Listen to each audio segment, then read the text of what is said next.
What's going on, everybody? It's your boy Ace here, back with another props video. Yesterday, so unlucky, man. This shit reminded me of like 2024 NBA, November NBA, when shit would just Murphy's Law. If y'all know what that is, y'all know what that is. Anything that can go wrong will go wrong. That's what happened yesterday, bro. Let's let's talk about it. So the first one was DeJounte over 5.5 rebounds. So this dude had 5 rebounds in the first quarter, bro. His line was 5.5. He had 5 rebounds in the first quarter. And this is what happened. Right here, gets his 5th rebound. You could hear it, bro. He fucking goes down, gets hurt. Very, very sad for him. That shit's tough. But yeah, he fucking tore his Achilles, bro. He tore his Achilles. He had 5 rebounds in 8 minutes and tore his Achilles. So it chalks. Because on FanDuel or sports books, they don't, unless you're on like Prize Picks or Underdog, they don't refund if they get hurt. So if you took that on like Prize Picks or Underdog, then you got to reboot. But for me, I did not. So I have to count it as an L. Unfortunately, got to count it as an L, even though we all know everyone and their mother knew he was going to cash 5 in the first quarter. So just super unlucky there. Prayers to DeJounte Murray. That shit's terrible, man. That was tragic watching that live.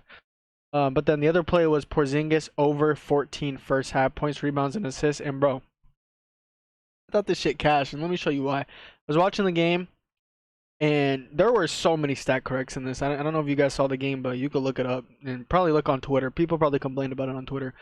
I use Real, so I don't use this, but I went and looked at it because there's so many stat corrects, bro. He was at 16 points, rebounds, and assists in the first half, and they stat corrected him like 3 or 4 or 5 different times, and they stat corrected him down all the way to 13 first half points, rebounds, and assists. So I don't know.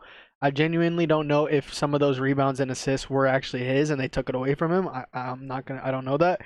But that many stat corrects is fucking insane. Like I haven't seen that many stat corrects in it for a first half play. I don't think ever. So that was really fucking weird. I don't. Maybe he genuinely did not cash it. Maybe he did, and they just fucking trolled us. So I don't know. I'm not gonna conspiracize there, but just a little bit weird. But yeah, that was an 0-2 day. That was one of the weirdest 0-2 days I think I've ever had in my life. Um, but yeah, it is what it is. You gotta live with it. Can't decide. Can't control DeJounte tearing his Achilles and then Porzingis. All those stat corrects. I don't know.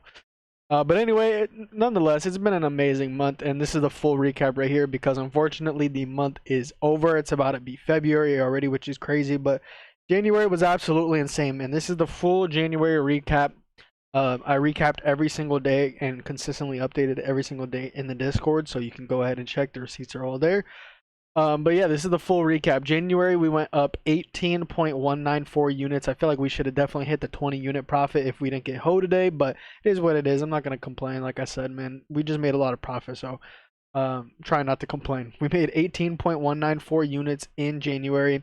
January NBA, we went up almost 11 units. January NFL, we went up 6.669 units.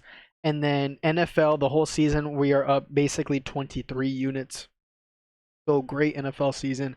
NBA, we are up 9.359 units, which, like I said, excuse me, like I said, in November, December, October, in those 3 months, it was really rough for me. Like, I was posting a lot, and just it feels like every other day there was some bullshit happening. Those 3 were really rough months for me, which I'm not used to because if y'all know me, if y'all followed me last year, NBA was absolutely amazing last year.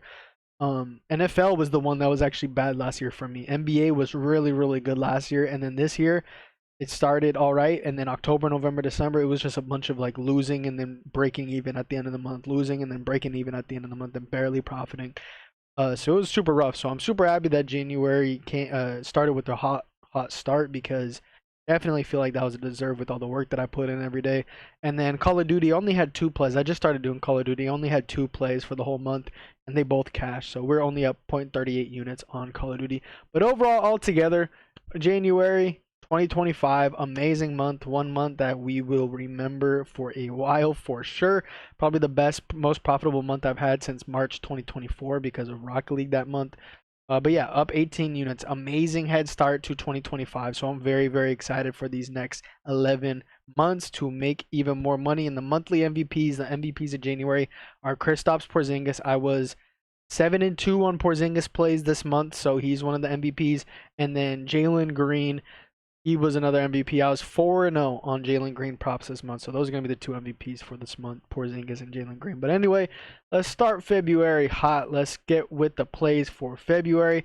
First play is going to be an NBA play, and the second play is going to be a Super Bowl underdog slip. So underdog has a promo right now, $15 protected play for Super Bowl. It's the chalks, you get all your money back. So love that. We'll get into that. But the first play is going to be an NBA play.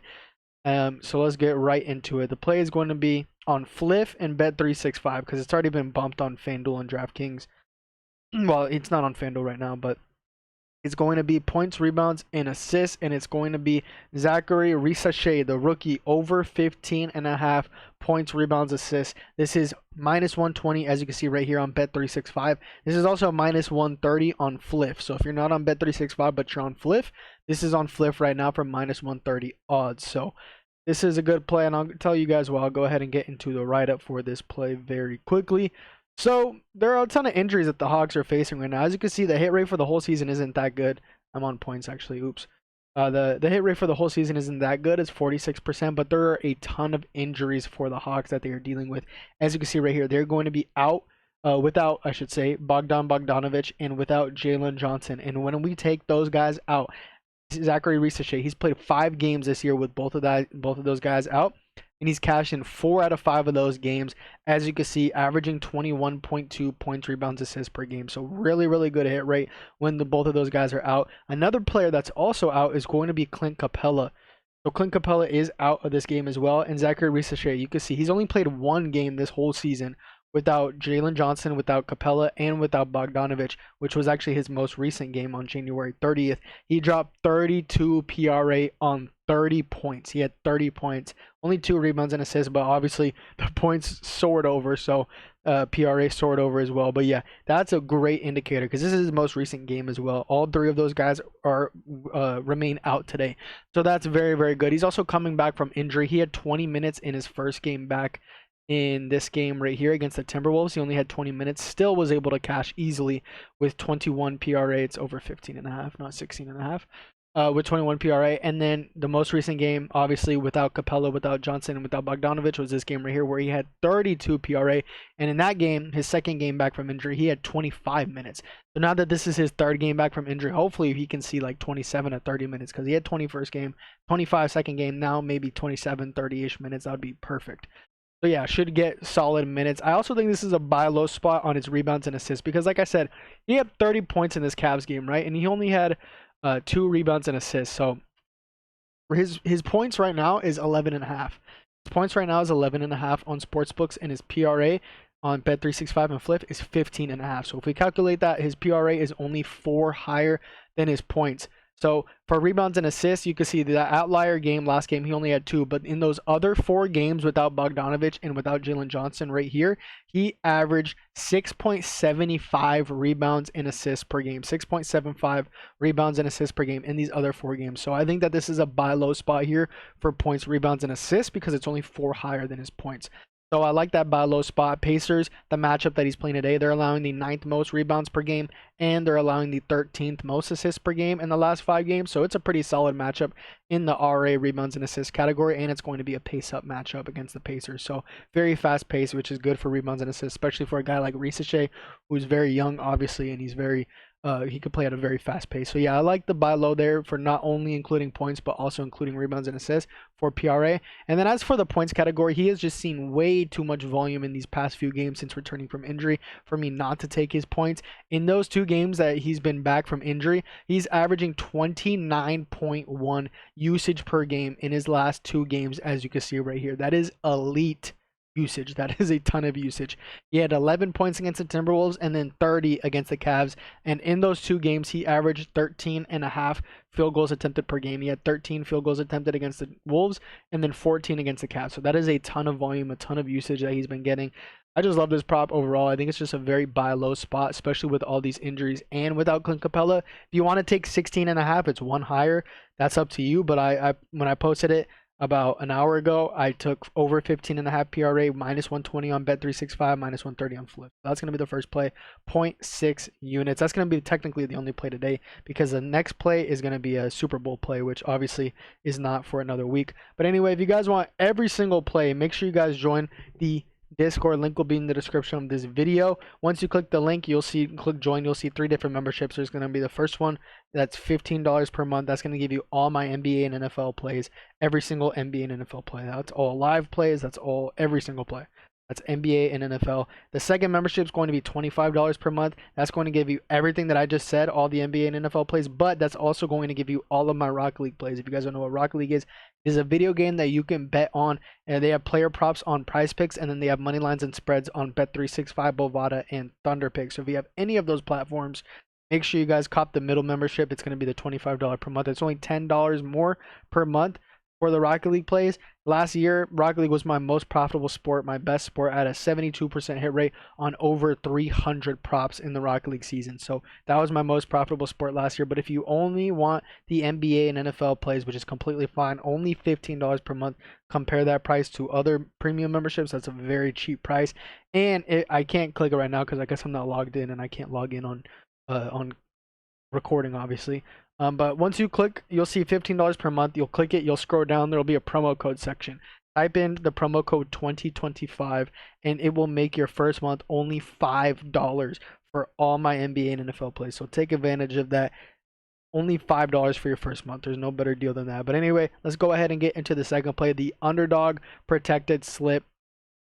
So yeah, it's right here. I guess I only have a $5 max because I'm not signed in. So I guess there are different maxes. So whatever your max is, my friend had a $15 max. I'm not logged in. Oh, I guess I am logged in right now. I'm logged in right now. I only have a $5 max. So I guess it depends on your account. I guess there are different maxes and whatnot. But yeah, let's go ahead and talk about the play. So it's going to be something pretty simple, pretty fast. I don't have a big write-up for this one because it is a protected play. But the first play is going to be Travis Kelce over 63.5 yards. I don't have like a super advanced write-up like I usually do for this one. I'm just going to be trusting Travis Kelce in the Super Bowl. The Philadelphia Eagles, they looked terrible against tight ends last week. The one thing about the Eagles is that their secondary is elite. They have amazing corners. They have amazing safeties. Quinion Mitchell's amazing. Darius Slay's amazing. Obviously, the safeties that they have are really, really good. Blankenship and then the other guy, and I forgot what the other safety's name. Oh, CJ Gardner-Johnson, and then they also have Cooper DeJean. So their corners and safeties are elite. They have really good corners and safeties. So what that means is they're pretty susceptible to tight ends. As you can see, Zach Ertz had like what, 10 catches, 11 catches or some shit, and like 100 yards against them last week. So very good tight end matchup here, and it's Travis Kelce in the Super Bowl. Like, I'm going to be trusting Travis Kelce. I took him last week. He chalked. It was a pretty tough matchup against Milano, but I still figured that he would cash, but he ended up not. And I don't think that's going to happen again. I think Travis Kelce is going to be used here, and this might be his last game too. Who knows? So I'm going to be trusting Travis Kelce in the Super Bowl. And then the pair for the protected play is going to be Dallas Goedert. It's going to be an alt line just to be a little bit safer. It's going to be over 39.5 receiving yards. So again, not much of an advanced write-up here, but Dallas Goedert has been absolutely amazing for the Eagles. He's cashed this in both playoff games against the Packers and against the Rams. I think he's cashed in all 3 playoff games maybe. I don't have the exact answer for that, but I know he cashed against the Rams, and then I know he cashed against the Commanders. I'm like 99% sure. I don't know about the Packers game. Let's see. Yeah, he did cash against the Packers because we're taking the alt line at what, 39.5? Yeah, so he's cashing all 3 out of 3 playoff games. He had 47 against the Packers, 56 against the Rams, and 85 against the Commanders. The Eagles threw a lot more last week against the Commanders, and that's something that they'll probably need to do in this game because Spags is really good at taking away your number 1 option, which is going to be Saquon. I'm not going to say that he's going to completely stop him, but I do think that Jalen Hurts is going to have to throw a little bit more than he did in the Rams game and in the Packers game, kind of similar to what he did last week against the Commanders, where he threw for a good amount. And in that game, Dallas Goedert had what, 85 yards. So yeah, I like this play a lot. I think both teams are going to have to pass the ball a little bit, and once you do this slip, it's a 2.31x multiplier, and it's a free play. It's protected, so love that as well. So those are going to be the 2 plays. Obviously one of them you're going to have to wait till next weekend, Super Bowl. But the other one that does play today is going to be Risa Shea over 15.5 points, rebounds, and assists for 0.6 units. So hopefully we can have a hot start to February. Absolutely hot start. As you can see, January was elite. But yeah, we're starting off 2025 up 18 units, so hopefully we have a better day today of luck. Yesterday was the worst luck I've seen in a while. But anyway, I'll catch y'all in the next video. Peace.